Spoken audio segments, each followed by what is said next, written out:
Aitarén eta Semearen eta Espíritu Santoaren izenean. Amén.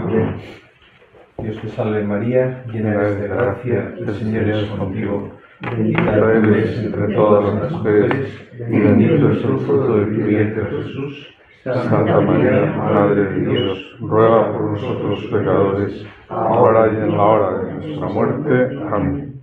Sagrado Corazón de Jesús, En vos confío. Inmaculado Corazón de María, Sed de nosotros. San Matías, Ruega por nosotros. Bueno, a ver, en realidad hoy yo tenía pensado empezar por eso del motu propio, que era un poco acabar la explicación que inicié el día pasado sobre lo que es el valor del magisterio de la Iglesia, o sea, en qué situaciones o en qué situaciones es infalible el magisterio y cuáles no son infalibles, o sea, cuáles son reformables o cambiables. Pero bueno, como si no, a lo mejor, si me lío mucho con esto, la carta apostólica nos vamos a saltar, y lo importante es la carta apostólica de la Eucaristía, pues ahora vamos a empezar por la carta apostólica Mare Nobiscum Domine, que también os he dado, y aquí hay 2 capítulos hoy. El día pasado os di, pero solamente os di uno, o sea, la introducción y el primer capítulo, que es en la línea del concilio y del jubileo, pero hoy también vamos a ver el capítulo 2, la Eucaristía, misterio de luz. Entonces, esta carta apostólica, ya decimos el día pasado, que fue con ocasión del año de la Eucaristía. El Papa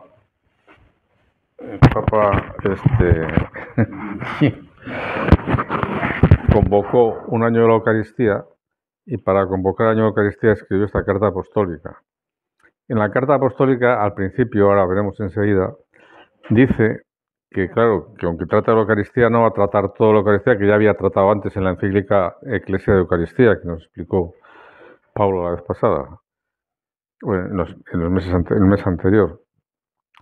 Entonces, esto es más bien únicamente algo muy específico, que es que además a mí me abrió mucho los ojos para muchas cosas, porque en realidad para mí fue muy original el que dijera la Eucaristía misterio de luz, porque en principio es misterio de fe, porque en realidad en la Eucaristía está oculto realmente nuestro Señor Jesucristo, no está visible. Entonces, pero precisamente aquí muestra el Papa 2 aspectos de cómo puede ser misterio de luz en la Eucaristía, explicando o haciendo una explicación de los discípulos de Maús. En primer lugar, cuando iban de camino, que iban cabizbajos, iban tristes y se encontraron con el caminante que no le reconoce, pero él les va explicando las Escrituras. Bueno, le dicen que, pero no te has enterado lo que ha pasado, que le han matado, no sé qué. Entonces él les va explicando las Escrituras desde Moisés y los profetas hasta él, ¿no? Y entonces, en aquel momento no lo dicen, pero lo dicen luego, ¿no? Que su corazón ardía cuando les estaba explicando, ¿no? Es decir, la Eucaristía, la Sagrada Escritura o la revelación, lo que hace es dar luz a los misterios, ¿no? O sea, nosotros recibimos lo que recibimos a través de la revelación, ¿no? Divina. Luego, también la razón humana pues tiene su ámbito y su conocimiento de las cosas, y también pues es otra luz de conocimiento, ¿no? Precisamente el Papa Juan Pablo II escribió una encíclica Fides et Ratio, que inicialmente decía las 2 alas de nuestro conocimiento, ¿no? La fe y la razón, ¿no? Entonces, ¿y en qué otro momento aparece la luz de la Eucaristía en este pasaje de los discípulos de Maús? Al final, cuando le reconocen a partir del pan. Entonces él desaparece, porque en el pasaje evangélico él desaparece, pero se ha quedado velado y oculto en el pan, porque se ha producido la transustanciación, ¿no? Se ha cambiado la sustancia del pan en el cuerpo de Cristo, ¿no? Bueno, también yo quería, ya como un poco de introducción a todo esto, yo cuando hicimos la primera vez aquellas charlas sobre la Eucaristía con don Eduardo, que él hablaba de la Eucaristía en la Escritura y yo la Eucaristía en el Magisterio de la Iglesia, en aquella ocasión, yo después de ver todos los aspectos que hay, y eso está subido precisamente en el YouTube de Adora, ¿no? Pues yo llegué a una conclusión personal que quiero transmitir, porque hay a veces muchas cosas, nos liamos mucho explicando cosas y luego nos dejamos lo fundamental, ¿no? Entonces yo, de aquellas sesiones de estudio, siempre el que más se beneficia no es el que escucha, sino el que lo prepara. Entonces yo de aquellos trabajos que hice para ver, llegué a una conclusión que la aplico, la sigo aplicando todavía, el momento de la consagración en la misa, ¿no?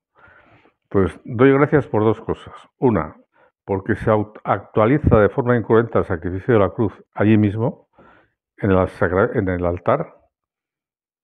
Y la otra, porque agradezco también que por las palabras del sacerdote, la sustancia del pan y la sustancia del vino se convierten en el cuerpo y la sangre de Jesucristo.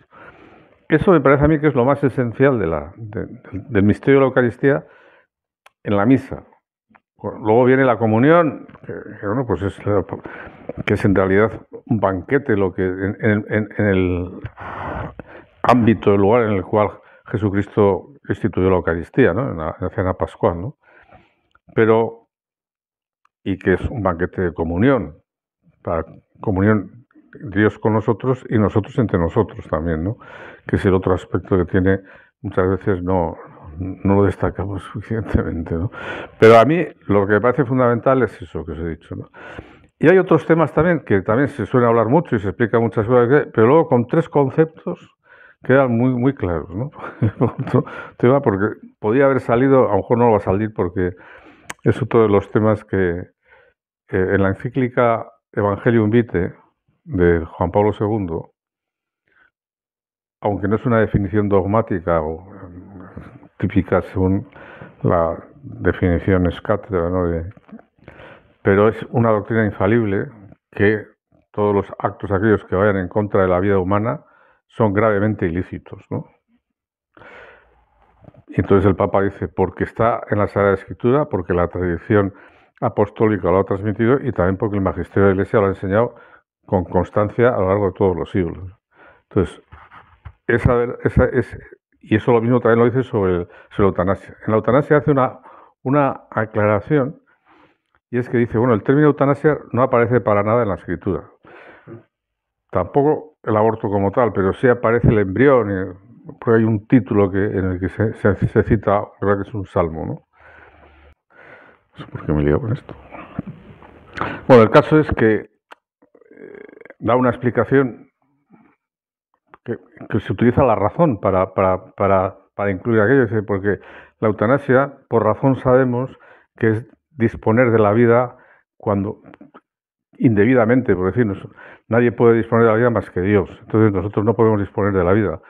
Entonces, en la eutanasia se hace una disposición de la vida indebida, ¿no? O sea, entonces, aunque no esté en la Escritura, la eutanasia sí está, que la vida es sagrada y que nosotros no podemos disponer de ella porque el autor es Dios y solamente Dios puede disponer de ella, ¿no?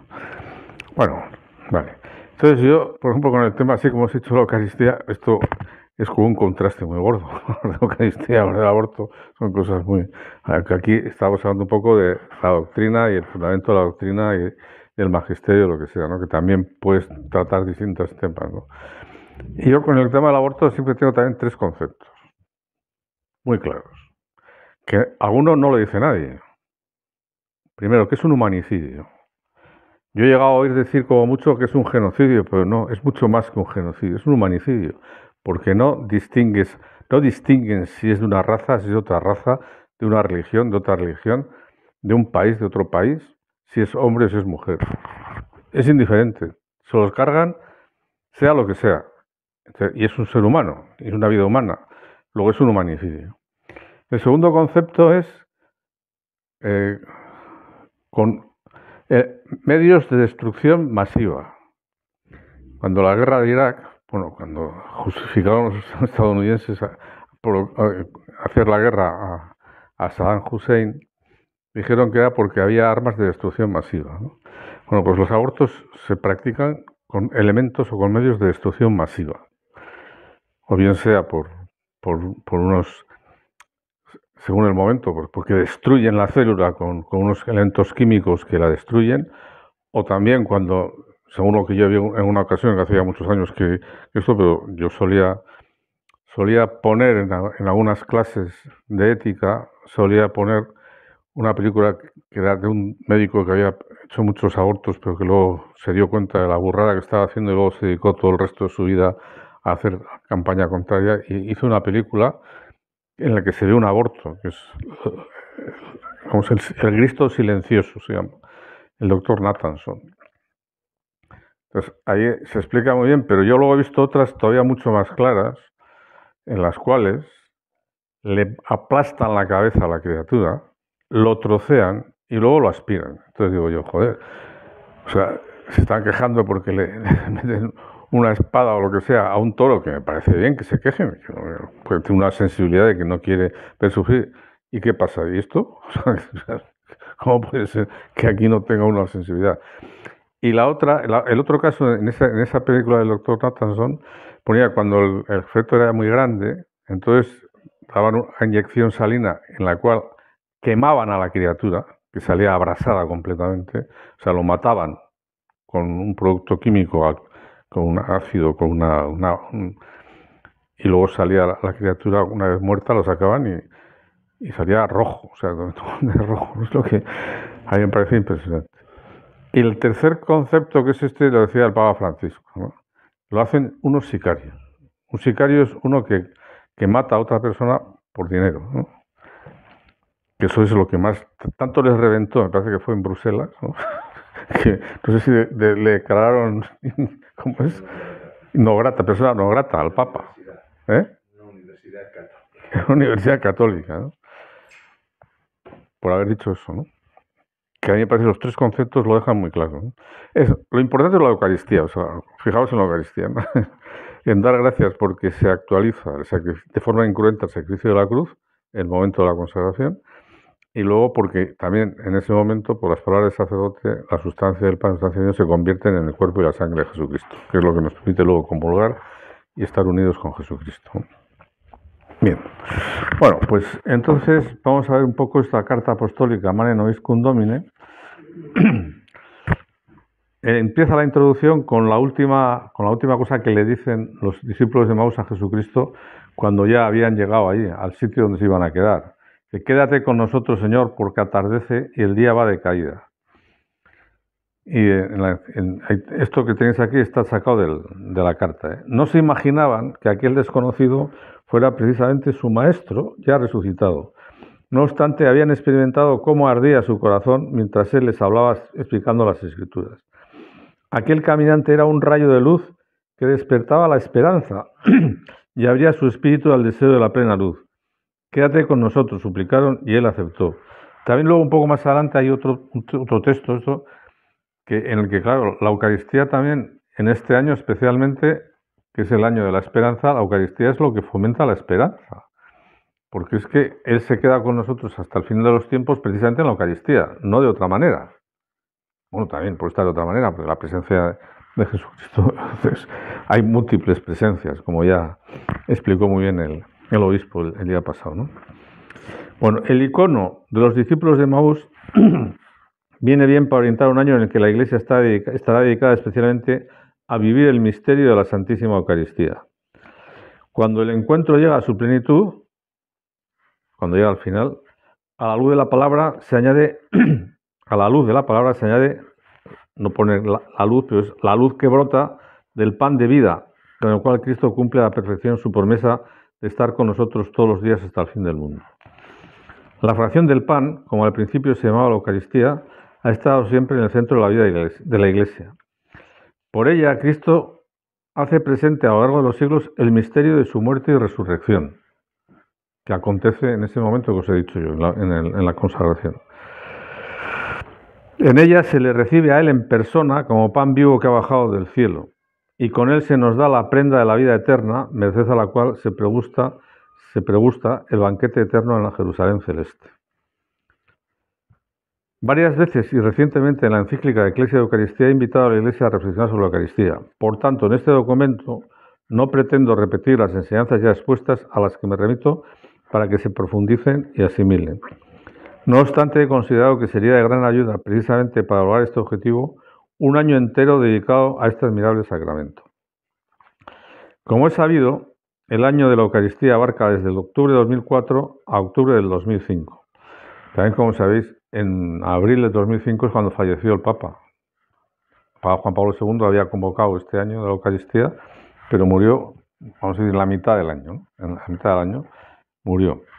Entonces, luego lo continuó Benedicto XVI.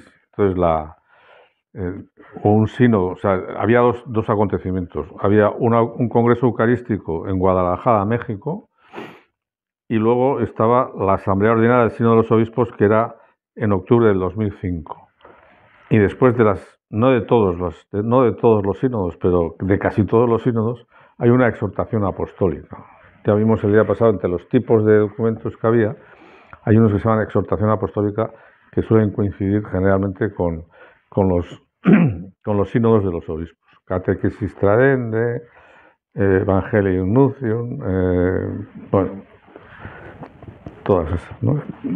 Verbum Domini, o sea, Reconciliación y Penitencia, o sea, un montón. Todas esas son exhortaciones apostólicas posteriores o después de un sínodo de obispos. Y luego, aparte del Congreso Eucarístico y la Asamblea Ordinaria de los Sínodos Obispos, habla de la Jornada Mundial de la Juventud que iba a tener lugar en Colonia. Venimos a adorarle, que era si no recuerdo yo mal, el lema que tenía ese encuentro de jóvenes.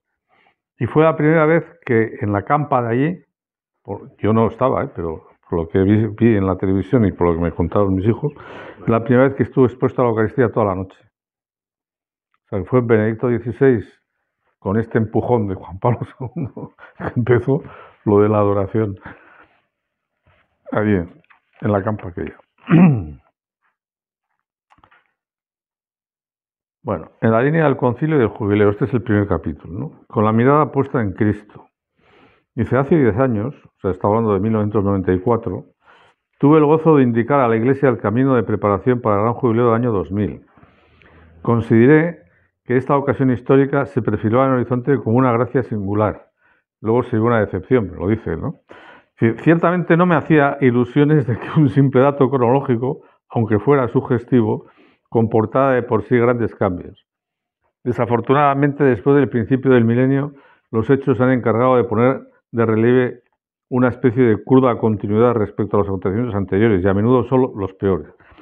Se ha ido perfilando así un panorama que, junto con perspectivas alentadoras, deja entrever oscuras sombras de violencia y sangre que nos siguen entristeciendo.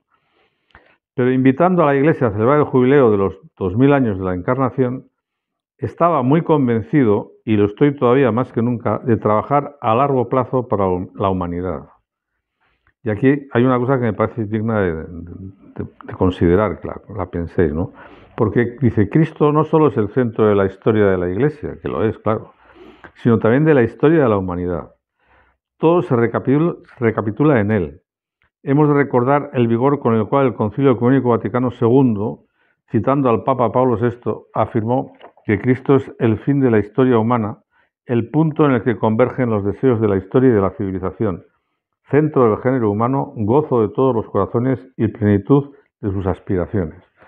Claro, esto es una manera muy bonita de decir o de manifestar lo que el padre Ramier llamaba las esperanzas de la Iglesia, ¿no?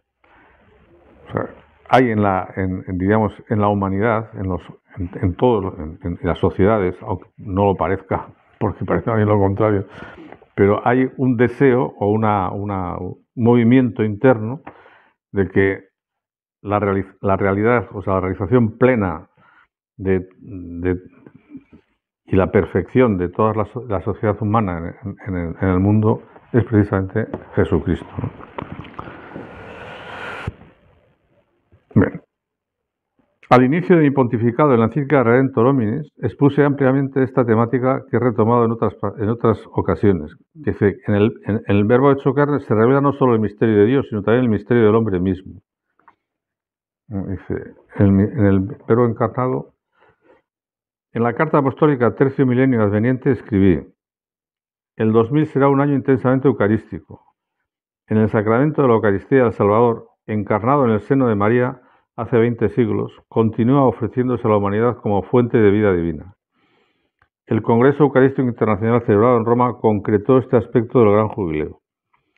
Vale la pena recordar también que en plena preparación del Jubileo, en la Carta Apostólica Dies Domini, propuse a la consideración de los creyentes el tema del domingo como Día del Señor resucitado y Día especial de la Iglesia.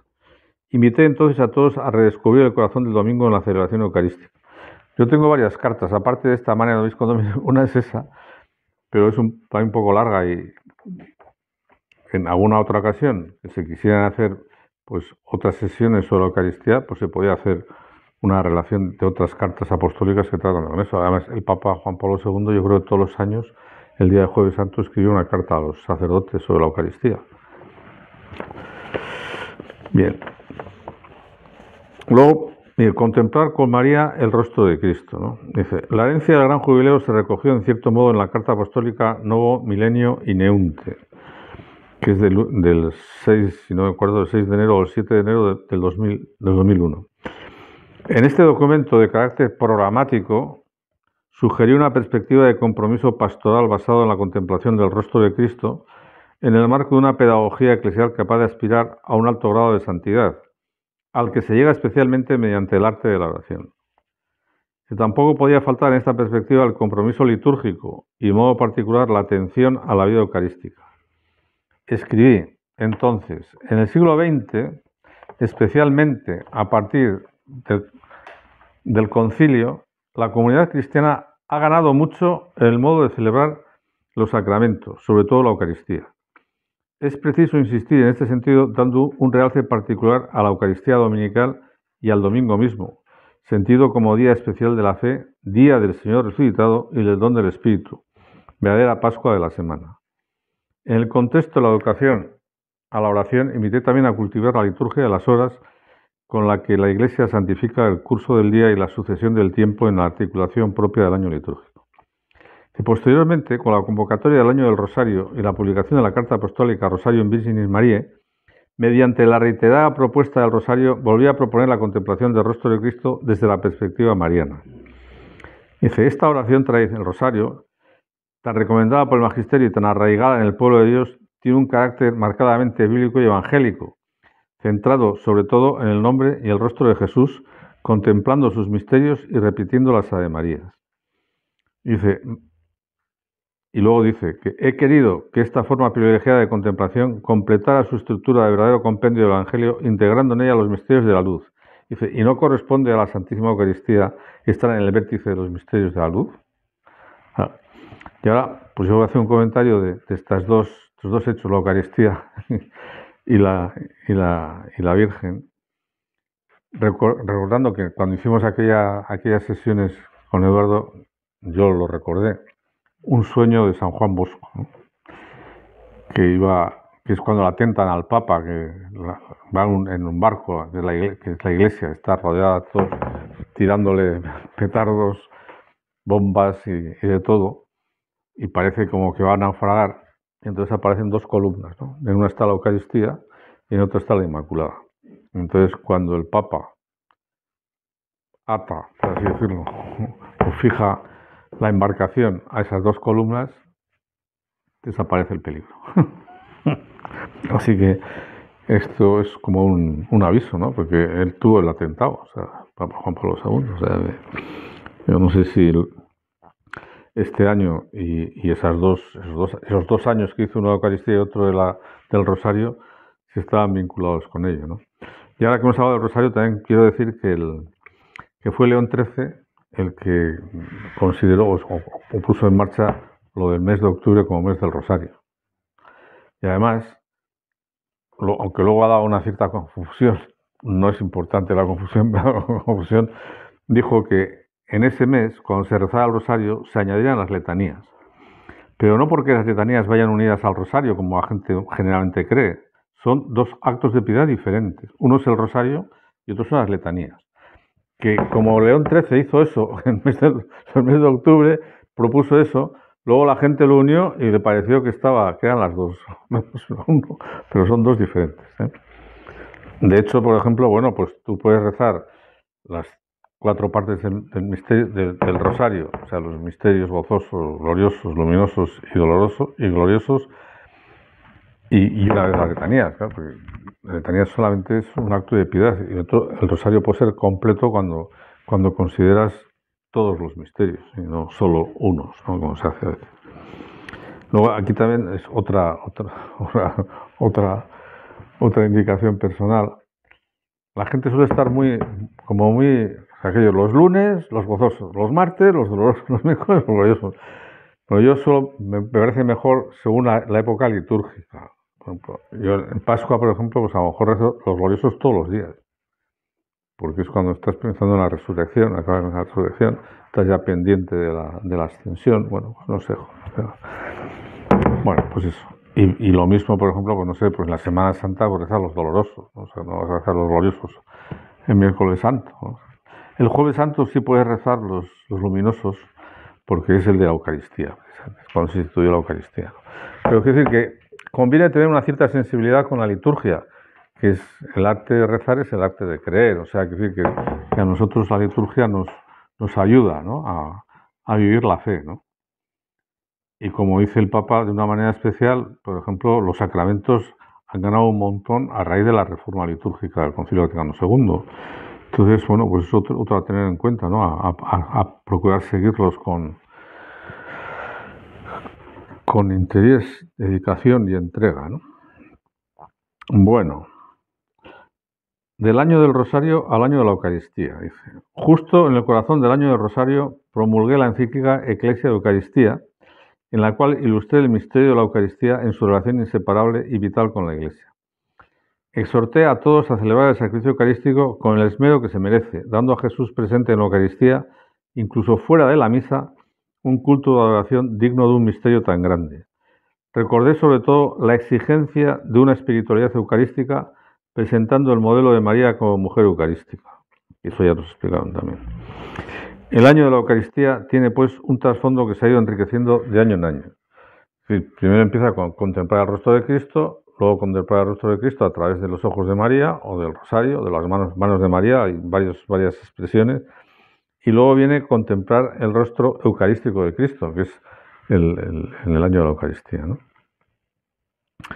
Bueno, luego esto, la conclusión de la carta apostólica, yo creo que ya lo leímos el día pasado, porque era donde venía aquello de que si por lo menos en este año, aunque hay que mirar más arriba, pero si por lo menos se difunde o se extiende el cumplimiento dominical y se da valor a la celebración y la gente se acerca, ¿no? Dice, aunque el fruto de este año fuera solamente el de año de la Eucaristía, en todas las comunidades cristianas la celebración de la misa dominical e incrementar la adoración eucarística fuera de la misa, este año de gracia habría conseguido un resultado significativo. No obstante, es un apuntar hacia arriba, sin conformarse con medidas mediocres, porque sabemos que podemos contar siempre con la ayuda de Dios, ¿no? Bueno, y luego os he puesto un texto de la encíclica Redemptor Hominis. La encíclica Redemptor Hominis es la encíclica programática de Juan Pablo II, la primera que escribe, ¿no?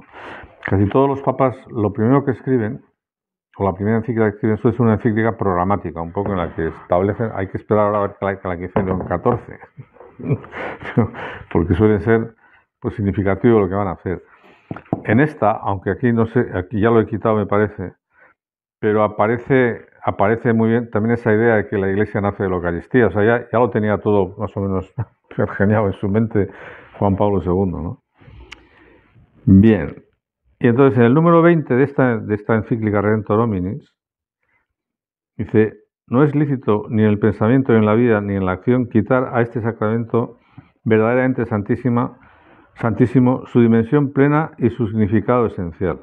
Entonces, este párrafo, voy a decirle ahora, me parece muy importante, al igual que he dicho al principio, que hay conceptos, pues estos son los.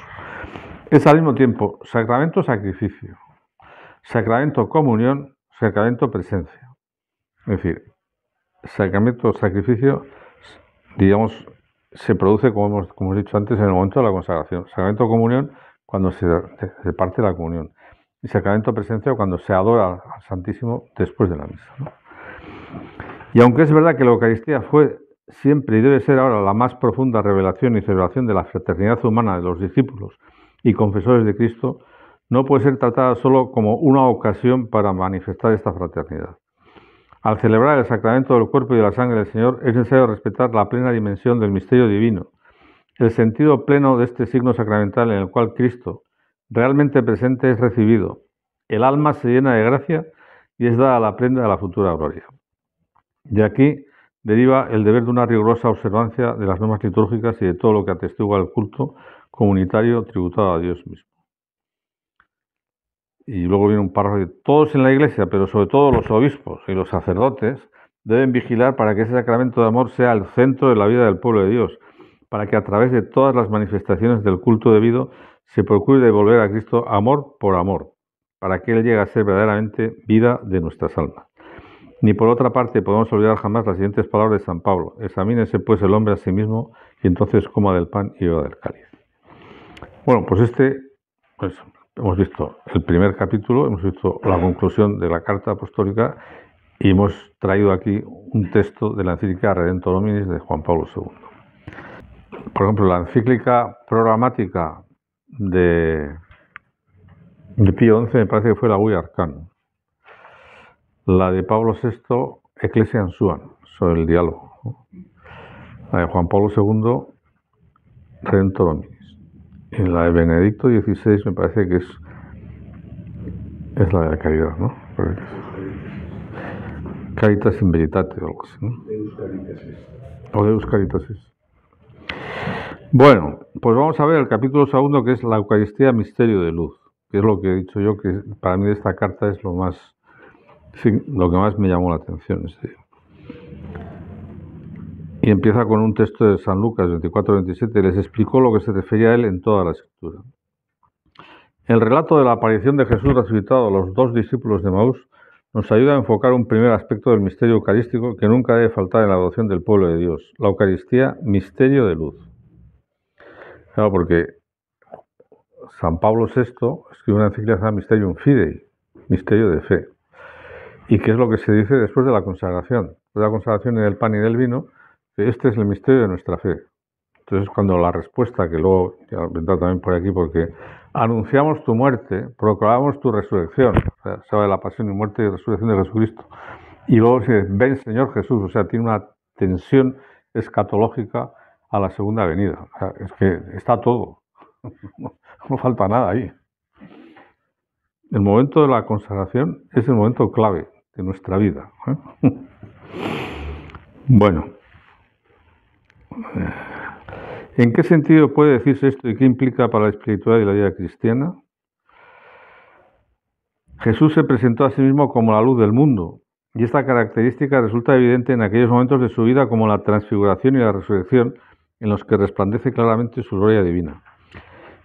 Tengo un jesuita que os he hablado muchas veces, Padre Garto, fue mi director espiritual, que por cierto, una obra suya está citada en la Dilexit Nos, sin que la hayan puesto que era de él, pero que es de él porque la tengo yo, además la conozco. Bueno, me la enseñó mientras estaba escribiéndola, o sea que ya la conocía yo de gana. Bueno, pues también era muy aficionado a la sábana santa, Turing, ¿no? Tuvo dos libros escritos, había escrito uno primero y luego, como hicieron la prueba del Carbono 14, pues escribió otro para contestar a los del Carbono 14, ¿no? Y él siempre decía lo mismo, él decía que en el Evangelio, en la transfiguración, había, por así decirlo, como un anticipo de lo que pudo pasar en la resurrección, cuando las ropas estaban... Es que yo tengo muy mala memoria, pero como aquí tengo gente que tiene buena memoria, dice algo así como que despedía luz o algo así, ¿no? Entonces, como parece ser que lo que hace que haya quedado grabada la imagen de Jesucristo en la Sábana Santa fue por una radiación de luz o una radiación especial muy fuerte, ¿no?, que pudo producirse en el momento de la resurrección. Padre Barta decía eso, que teníamos en el Evangelio una referencia de lo que podía haber pasado en la resurrección. Que por eso, o sea, a ver, en el Tibidabo había una especie de muestra de lo que era la Sábana Santa, ¿no? Y entonces tenían al final como una especie de artilugio, estaba así, ¿no?, con unos hierros, le daban a la palanca y y la parte de arriba que era como una sábana caía sobre la de abajo, ¿no? Van a entender que es lo que pasó, es lo que vieron los apóstoles cuando entraron en esto y vieron que estaban. El padre Arte decía que estaba mal traducido. Cuando dice que esto estaba en otro lugar, dice que no, estaba en su lugar, decía. No sé por qué, porque él se leía en griego y se leía y eso, quiere decir que cuando resucitó, pues traspasó, pues como luego traspasaba las paredes, pues con más facilidad traspasó la sábana, ¿verdad? Y entonces, al no tener, por así decirlo, el apoyo en el cuerpo, la sábana cayó al suelo, se cayó y quedó apoyada en esto, que es lo que vio San Juan y que entonces creyó en la resurrección, ¿no? Lo que dice. Él, como era más joven que San Pedro, llegó antes, corría más, pero lo estuvo esperando por respeto para que primero entrara San Pedro. Bueno, en la Eucaristía, sin embargo, la gloria de Cristo está velada. El sacramento eucarístico es un mysterium fidei por excelencia. Pero precisamente a través del misterio de su ocultamiento total, Cristo se convierte en ministerio de luz, gracias al cual se introduce al creyente en las profundidades de la vida divina. En una feliz intuición, el célebre icono de la Trinidad de Ruble, ese que tú nos explicaste, pone la Eucaristía de manera significativa en el centro de la vida trinitaria. La Eucaristía es luz, ante todo porque en cada misa la liturgia de la palabra de Dios precede a la liturgia eucarística en la unidad de las dos mesas, la de la palabra y la del pan. Esta continuidad aparece en el discurso eucarístico del Evangelio de Juan, donde el anuncio de Jesús pasa de la presentación fundamental de su misterio a la declaración de la dimensión propiamente eucarística. Mi carne es verdadera comida y mi sangre es verdadera bebida. Sabemos que esto fue lo que puso en crisis a gran parte de los oyentes, llevando a Pedro a hacerse portavoz de la fe de los otros apóstoles y de la Iglesia de todos los tiempos. Señor, ¿a quién vamos a ir? Tú tienes palabras de vida eterna. En la narración de los discípulos de Emaús, Cristo mismo interviene para enseñar, comenzando por Moisés y siguiendo por los profetas, como toda la Escritura lleva al misterio de su persona. Sus palabras hacen arder los corazones de los discípulos, los sacan de la oscuridad de la tristeza y desesperación, y suscitan en ellos el deseo de permanecer con Él. Quédate con nosotros, Señor. Los padres del Concilio Vaticano II, en la Constitución Sacrosanctum Concilium, que es la dedicada a la liturgia, establecieron que la mesa de la palabra abriera más ampliamente los tesoros de la Escritura a los fieles. Por eso permitieron que la celebración litúrgica, especialmente las lecturas bíblicas, se hicieran en una lengua conocida por todos. Es Cristo mismo quien habla cuando en la Iglesia se lee la Escritura. Bueno, pues esto que fue en su día produjo muchos líos, me acuerdo. Todavía hay algunos que siguen con este lío encima, pero bueno. A ver, si Jesucristo, cuando iba a conseguir por ese Emaús, les hubiera explicado en chino las Escrituras, seguro que no hubieran entendido, no hubiera ardido el corazón, no les hubiera ardido el corazón. Se lo explicó, pero con el idioma que conocían, ¿no? O sea que el hecho de que en la Iglesia, en la celebración litúrgica, a veces, sobre todo para las lecturas, sean en lenguas que sean conocidas por todos, pues creo que es un gran avance que produjo. Y luego, sobre todo, la selección de las lecturas. Es decir, que en los 4 ciclos litúrgicos, bueno, pues no te lees literalmente toda la Escritura, pero tienes una visión de la Escritura muy completa. O sea, y luego lo bien elegidos que están los pasajes del Antiguo Testamento con los Salmos y con los pasajes del Nuevo Testamento. O sea, es decir, que esa unidad de la Escritura, que es tan importante también tener en cuenta, ¿no? Para no caer a veces en concepciones erróneas por interpretaciones demasiado literales o lo que sea, ¿no? Hay que siempre ver el Antiguo Testamento iluminado por el Nuevo, ¿no? O sea, no sacarlo de contexto, y esto es importante. Bueno,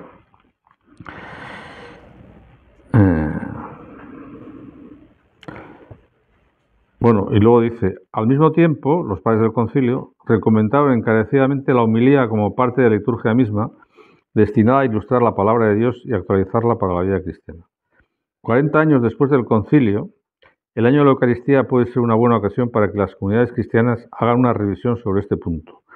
En efecto, no basta que los fragmentos bíblicos se proclamen en una lengua conocida si la proclamación no se hace con el cuidado preparación previa, escucha devota y silencio meditativo tan necesarios para la palabra de Dios, para que la palabra de Dios toque la vida y la ilumine. O sea, lección divina, eso es muy importante, ¿no? Todo lo que hace aquí ¿cómo es Miquel, ¿no? Lo reconocieron al partir el pan. Es significativo que los 2 discípulos de Emaús, oportunamente preparados por las palabras del Señor, lo reconocieran mientras estaba a la mesa en el gesto sencillo de la fracción del pan. Una vez que las mentes están iluminadas y los corazones enfervorecidos, los signos hablan. La Eucaristía se desarrolla por entero en el contexto dinámico de signos que llevan consigo un mensaje denso y luminoso. A través de los signos, el misterio se abre de alguna manera a los ojos del creyente. Y son muy importantes los signos en la Eucaristía. Bueno, en todo, ¿no? Pero los ritos o el rito, ¿no? Que importante. Recuerdo yo, a mí un profesor me dijo que me leyera la Suma Teológica desde el primer capítulo, el primer artículo hasta el último. Y yo entonces trabajaba y claro, tenía un horario de trabajo bastante tranquilo. Y cuando iba afuera me llevaba el tomo de la Biblia, el tomo de la Suma que me tocaba, ¿no? Y no se me olvidará nunca ¿cómo se llama? En Aro. En Aro estaba viendo yo el Tratado de los Ángeles. Entonces, Santo Tomás explica la diferencia que hay entre el pecado de los ángeles y el pecado de Adán y Eva, ¿no? ¿Por qué? A nosotros se nos pudo perdonar, a Adán y Eva se puede perdonar y a los ángeles no. Y porque en el pecado hay 2 componentes. En nuestro pecado hay 2 componentes. Uno que es el rechazo de Dios, bien por desprecio de la ley o bien por desprecio de Dios, y el otro la conversión a la criatura, ¿no? O sea, bueno, pues el fruto tenía buen aspecto, que es lo que le pasó a Eva, y se dejó engañar por la serpiente y comió, cuando sabía que Dios le había dicho que no podía comer. Es decir, rechazó, digamos, o despreció, que es la esencia del pecado, pero porque se se dejó atrapar por un aspecto, digamos, que minimizaba, por así decirlo, ese aspecto de desprecio que es lo que constituye la esencia del pecado. Entonces, eso explicaba Santo Tomás. Entonces, para decir que a los ángeles no les pasaba eso, porque eran espíritus puros, y eran inteligencias puras, y porque no tenían ningún elemento que pudiera de alguna manera mitigar la soberbia, no servian, ¿no? de Lucifer y los demonios, ponía como ejemplo que el sacerdote no siguiera lo que estaba establecido en el rito puesto por la Iglesia. Sí, porque no hay ningún beneficio que pueda sacar de no respetar el rito. O sea, algo parecido le pasaba a San Agustín cuando explicaba aquellos pecados en las confesiones al principio, ¿no? Cuando iban una cuadrilla de amigos y robaban las peras o no sé qué, las frutas de los árboles de los vecinos, siempre decía, no porque nos la comiéramos, luego las tirábamos. O sea, él veía en eso mucha maldad, porque si fuera, nos hemos comido, se lo hubiésemos llevado a casa, se los hemos vendido, se hubiéramos sacado un provecho, pero no, era simplemente por robar. Bueno, pues eso. Y a mí me chocó, me impactó mucho porque en aquella época pues había como muchos desórdenes, ahora no tanto, porque yo sepa, ¿no? Pero en aquella época había muchos desórdenes con las liturgias, la liturgia, ¿no? Que hacían pruebas muy raras. Bueno, pues yo me acordaba de eso. Y como es subrayado en la encíclica Ecclesia de Eucaristía, es importante que no se olvide ningún aspecto de este sacramento. En efecto, el hombre está siempre tentado a reducir a su propia medida la Eucaristía, mientras que en realidad es él quien debe abrirse a las dimensiones del misterio. La Eucaristía es un don demasiado grande para admitir ambigüedades y reducciones. No hay duda de que el aspecto más evidente de la Eucaristía es el de banquete. La Eucaristía nació la noche del Jueves Santo en el contexto de la cena pascual. Por tanto, conlleva en su estructura el sentido del convite, tomad, comed. Tomó luego una copa y se la dio diciendo, bebed de ella todos. Este aspecto expresa muy bien la relación de comunión que Dios quiere establecer con nosotros y que nosotros mismos debemos desarrollar recíprocamente. Dice, sin embargo, no se puede olvidar que el banquete eucarístico tiene también un sentido profundo y primordialmente sacrificial.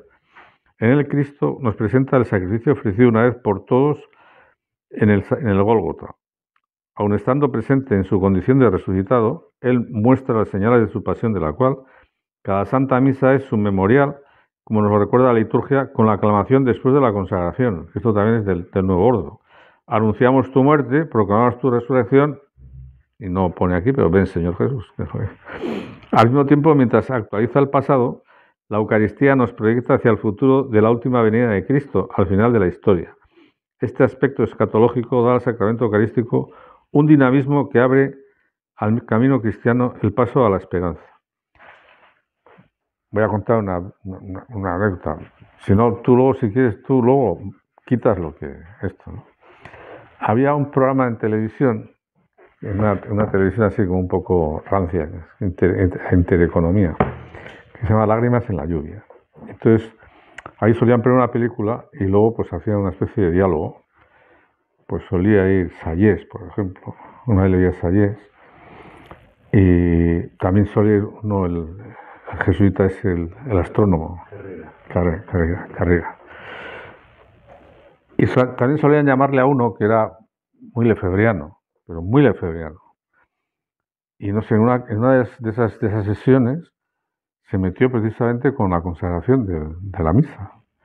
Dice, pero bueno, es que en la nueva liturgia no creen en la presencia real de Cristo en la Eucaristía, porque ¿cómo van a decir, ven Señor Jesús, si está allí delante?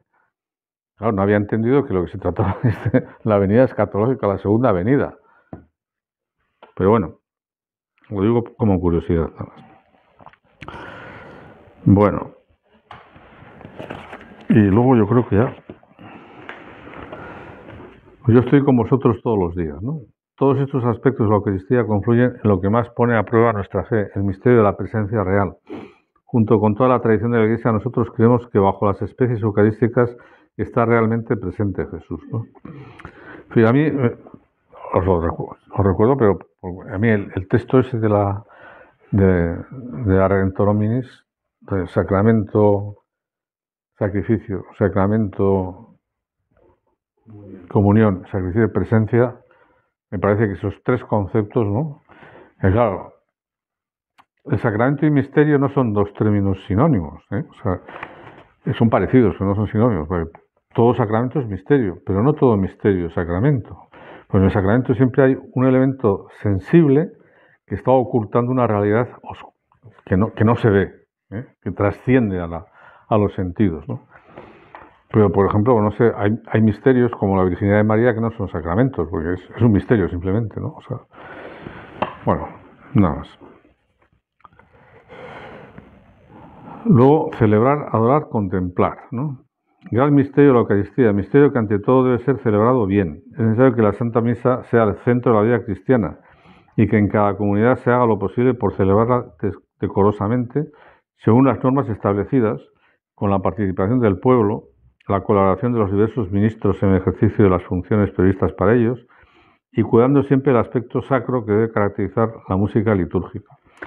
Un objetivo concreto de este año de la Eucaristía podría ser estudiar a fondo en la comunidad parroquial la ordenación general del misal romano, el modo más adecuado para profundizar en el misterio de la salvación realizada a través de los signos es seguir con fidelidad el proceso del año litúrgico.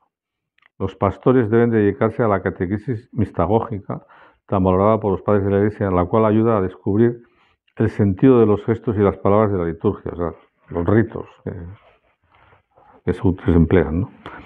Orientando a los fieles a pasar de los signos al misterio, los signos que son los visibles, al misterio que es lo invisible, y a centrar en él toda su vida. Hace falta en concreto fomentar tanto en la celebración de la misa como en el culto eucarístico fuera de ella la conciencia viva de la presencia real de Cristo, tratando de testimoniarla con el tono de la voz, con los gestos, los movimientos y todo el modo de comportarse. A este respecto, las normas recuerdan, y yo mismo lo he recordado recientemente, el relieve que se da a los momentos de silencio, tanto en la celebración como en la adoración eucarística. En una palabra, es necesario que la manera de tratar la Eucaristía por parte de los ministros y de los fieles exprese el máximo respeto. La presencia de Jesús en el tabernáculo ha de ser como un polo de atracción para un número cada vez mayor de almas enamoradas de Él, capaces de estar largo tiempo como escuchando su voz y sintiendo los latidos de su corazón. Gustad y ved qué bueno es el Señor. El Salmo 33. La adoración eucarística fuera de la misa debe ser durante este año, está hablando del año de Eucaristía, pero también estamos ahora, un objetivo especial para las comunidades religiosas y parroquiales. Postrémonos largo rato ante Jesús presente en la Eucaristía, reparando con nuestra fe y nuestro amor los descuidos, los olvidos e incluso los ultrajes que nuestro Salvador padece en tantas partes del mundo. Profundicemos nuestra contemplación personal y comunitaria en la adoración con la ayuda de reflexiones y plegarias centradas siempre en la palabra de Dios y en la experiencia de tantos místicos antiguos y recientes. El rosario mismo, considerado en su sentido profundo, bíblico y cristocéntrico, que es recomendado en la Carta Apostólica Rosario en Virgen María, puede ser una ayuda adecuada para la contemplación eucarística hecha según la escuela de María y en su compañía. Pero no se suele hacer bien esto, por ejemplo.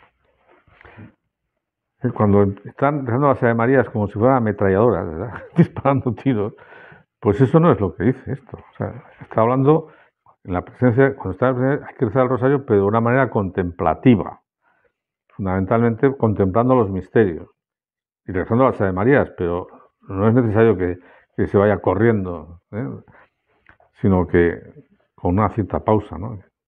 A ver, el rezo de la Ave María también es una oración litúrgica o bíblica también, ¿no? Que este año, el año de la Eucaristía de esto, pero también se viva con particular solemnidad, con particular fervor la solemnidad del Corpus Christi, con la tradicional procesión que la fe en Dios, encarnándose, se hizo nuestro compañero de viaje, se proclame por doquier y particularmente por nuestras calles y en nuestras casas, como expresión de nuestro amor agradecido y fuente de inagotable bendición. Bueno, hemos visto poner 2 capítulos de los 4 que tiene la carta. O sea, que empezó ¿qué ha pasado cuando pensé? Pues si todavía no has terminado la introducción, que no tiene que ver directamente con la carta, pues a ver si no vas a poder ver la carta. O sea, ahora ya me quedo más tranquilo porque hoy hemos visto 2 capítulos, la introducción de 2 capítulos, y no sé si tenemos tiempo para acabar de ver lo del día pasado. Es tarde, ¿no? Claro, pues lo dejamos. 5 minutos.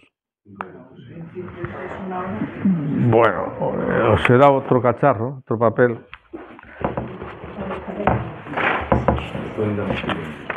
El motu proprio Adsuendam Fidem. Bueno, este lo escribió Juan Pablo II el 18 de mayo de 1998. Bueno, yo tengo también una anécdota con esto. Yo en el boletín de la adoración nocturna me tenían asignado la voz del Papa, que era una especie de apartado. Entonces, ahora también sigo, o sea, bueno, siguen poniendo, o sea, ahora están poniendo la Fratelli Tutti, porque como era tan larga, pues a mí cuando eran largas me venía muy bien, porque me pasaba un tiempo haciendo un resumen de la encíclica, pero luego no me pedían otra hasta pasado 1 o 2 años. Bueno, pues cuando salió este motu propio, que me pareció muy, muy importante, muy interesante, lo puse en el boletín. Entonces, un jesuita muy amigo de la familia y además que yo le he querido siempre mucho y le sigo queriendo y le aprecio muchísimo, pues cuando hacíamos con él los tarsicios, o sea, nuestros hijos, los niños, pues tenían un acto de adoración al Santísimo que la dirigía él, ¿no? O sea, celebraba la misa, después de la misa se exponía el Santísimo, se hacían unas oraciones y luego ya nos íbamos a casa, ¿no? Y entonces, cuando salió el boletín con el acto de Fidem, vino hecho una fiera. Bueno, fiera. ¿Pero cómo? Para matar la fe. ¿Pero qué has puesto? Digo, ¿cómo para matar la fe? Si es un documento del Papa. Yo no he puesto más que un documento que está transcrito, lo dice así el Papa. Y a la siguiente vez, ya lo siento, es que el verbo tuor tiene 2 significados. Tiene matar y también sostener o mantener. Y es para mantener la fe. Bueno, pues por este motu propio, el Papa modificó, creo que es el canon 750 del Código de Derecho Canónico Occidental, pero también un canon, no sé, 1000 y pico o 900 y pico del oriental. Entonces, cuando se hablaba de las verdades de fe que se proponían para ser creídas, pues en ese código, antes de que modificara con Actuendam Fidem, pues únicamente en un párrafo estaban incluidos los dos primeros que vamos a ver luego.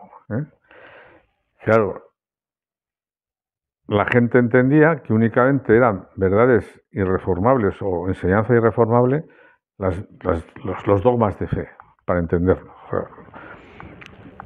O sea, aquellas verdades que están reveladas y que la Iglesia, por medio de un acto solemne, o el Papa, por medio de un acto solemne, propone a toda la Iglesia para que sean creídas. La Asunción de María, ¿no?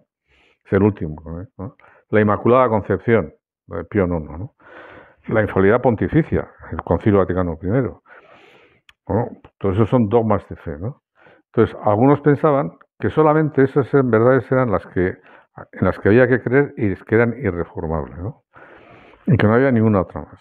Entonces, bueno, pues este documento tiene para mí la importancia y el interés, que por eso hice el día pasado, ya estuvimos explicando los distintos ámbitos, o sea, hasta dónde se extiende la infalibilidad, cuál es el sujeto de la infalibilidad, cosas de esas ya dijimos el día pasado, pero ahora vamos a ver esto que me parece, podemos poner ejemplos, porque luego, aparte del motu propio luego la Congregación para la Doctrina de la Fe, que está entonces dirigida por el cardenal Ratzinger, hizo un documento, es una nota explicativa de este documento.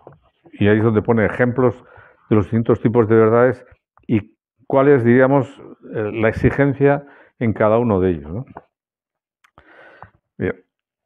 Entonces, esto era para cuando le nombraban a alguien a un cargo en la Iglesia, obispo, por ejemplo, ¿no?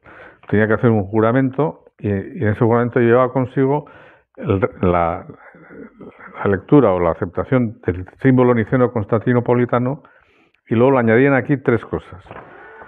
Entonces, en una introducción que he leído yo del Credo del Pueblo de Dios de Pablo VI, se explica un poco, porque claro, el Credo del Pueblo de Dios es mucho más amplio que el niceno-constantinopolitano, o sea, es mucho más largo.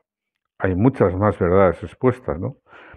Entonces, en esa introducción me ha parecido interesante, y lo voy a decir aunque sea muy rápidamente. En el Concilio de Trento, cuando acabó el Concilio de Trento, también salió como una especie de símbolo tridentino, que era lo que tenían que, digamos, profesar todos aquellos que tenían pues algún nombramiento en la Iglesia, ¿no? Y entonces era el símbolo niceno-constantinopolitano más la enseñanza del Concilio de Trento, con los anatemas, bueno, los anatemas no, sino las verdades en plan positivo, ¿no? Del Concilio de Trento. Entonces, se había añadido a la fe, a la profesión de fe inicial del símbolo niceno-constantinopolitano, lo que está en el Concilio de Trento. Pero luego, posterior del Vaticano I, Pío IX añadió también cánones más a esos de los que habían puesto del Concilio de Trento, del Vaticano I, por ejemplo, la infalibilidad pontificia añadió. Supongo que también pondría la Inmaculada Concepción, que no, cuando se hizo el Trento no estaba definida la Inmaculada Concepción. Entonces, que hacía la introducción dice: lo que ha hecho Pablo VI en el Credo del Pueblo de Dios no es algo que no hubieran hecho antes.